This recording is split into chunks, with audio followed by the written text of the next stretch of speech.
கர்நாடக அரசின் இந்த முயற்சியை முறியடித்து தமிழக விவசாயிகள் நலனை பாதுகாத்திட தீர்மானத்தை நான் முன்மொழிகிறேன். இன்னைக்கு சட்டமன்றத்துல சிறப்பான சம்பவங்கள் நடந்திருக்கு. ஸோ அதுல ஒரு விஷயமா பார்த்தோம்னா கர்நாடகால டேம் கட்டுறதை பத்தி அதை தடுக்கணும் அப்படிங்கிற மாதிரி அது விஜய் அவர்கள் டைரக்டாவே கடும் எதிர்ப்பு தெரிவிக்கிறோம் அப்படிங்கிற மாதிரி இன்னைக்கு சட்டசபையிலையும் ஒரு குரல் கொடுத்துட்டாரு. தீர்மானத்தை முழுமனதாக ஆதரித்து அமைகின்றேன். அன்று முதலமைச்சர் அவர்கள் கொண்டு வந்த அரசின் தனி தீர்மானத்தை ஒருமனாக ஆதரிக்கும். இதுக்கு எல்லா கட்சியுமே சப்போர்ட் பண்றோம். நீங்க அதை எதிர்த்து முடிவுகள் சொன்னால் எல்லா கட்சிகளுமே சப்போர்ட் பண்றோம். எல்லா கட்சி தலைவர்கள் எல்லா கட்சி உறுப்பினர்கள் எல்லாருமே சப்போர்ட் பண்ணி நாங்க இதுக்கு நம்ம ஒற்றுமையா இருந்து தடுக்கணும் அப்படிங்கிற மாதிரி பேச்சுவார்த்தைகள் நடந்துச்சு. பேசி அவர் ஒரு பிரேக் கூறாரு. யாருமே பெஞ்சு தட்டுல எதுவுமே பண்ணாம இருந்தோடனே சபாநாயகர் தட்டுங்க அப்படின்னு சொல்லிட்டு அவர் ஒரு மாதிரி செய்கை காமிச்சுட்டு இருந்தாரு.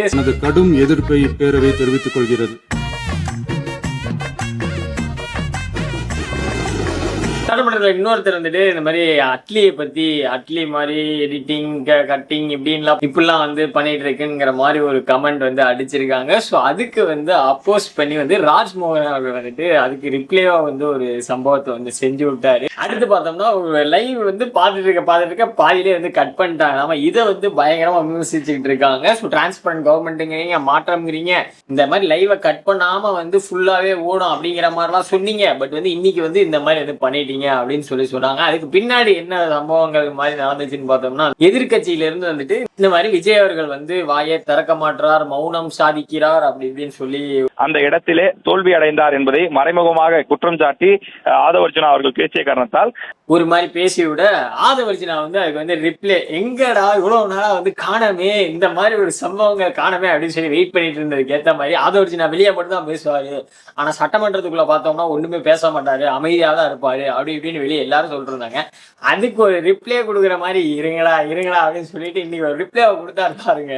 இந்த மாதிரி சிஎம் விஜய் அவர்கள் தேவை அப்பதான் பேசுவாரு, எங்க பேசணும், எந்த இடத்துல முக்கியமா பேசணுமோ, எந்த இடத்துல தேவையானதை பேசணுமோ அந்த இடத்துல மட்டும் தான் பேசுவோமே தவிர எல்லா இடத்துலயும் எல்லாத்த பத்தி பேச மாட்டாரு அப்படிங்கிற மாதிரி சொல்லிட்டு அந்த மாதிரிதான் குளத்தூர்ல பேசினதுக்கு என்ன நிலைமை நடந்துச்சுன்னு பாத்தீங்களாங்கிற மாதிரி ஒரு இன்டைரக்டா அடிச்சிருக்காரு.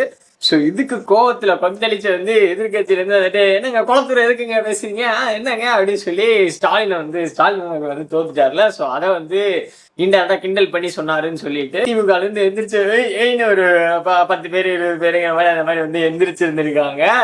எதிர்த்து சவுண்ட் போடுறாங்க, குளத்தூரை பத்தி ஏன் பேசுறீங்க அப்படின்னு.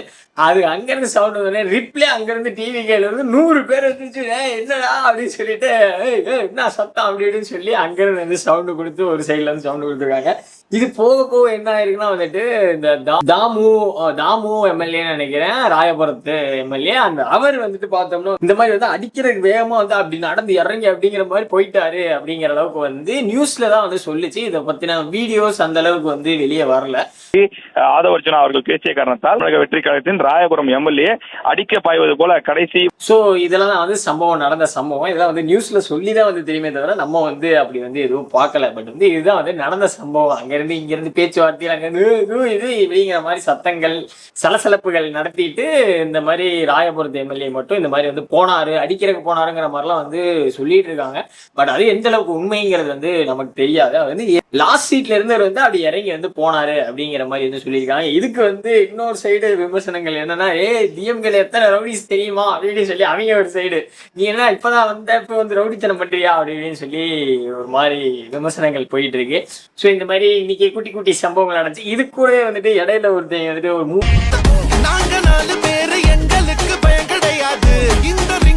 3 பேரு பின்னாடி உட்காந்துட்டு பின்னாடி பெஞ்சிட்ல ஆப்போசிட்ல தாவேக்கால இருந்தவங்க ஒருத்தர் இப்படி பண்றான் அப்படி பண்றான்னு சொல்லி ஒரு ரியாக்ஷன் எல்லாம் கொடுத்து இந்த மாதிரி ஃபன் பண்ணிட்டு இருந்தாங்க. இந்த மாதிரி பேக் பெஞ்சஸ் ஸ்கூல்ல பண்ற மாதிரி. ஸோ இதெல்லாம் இன்னைக்கு குட்டியாக நடந்த சம்பவங்கள்.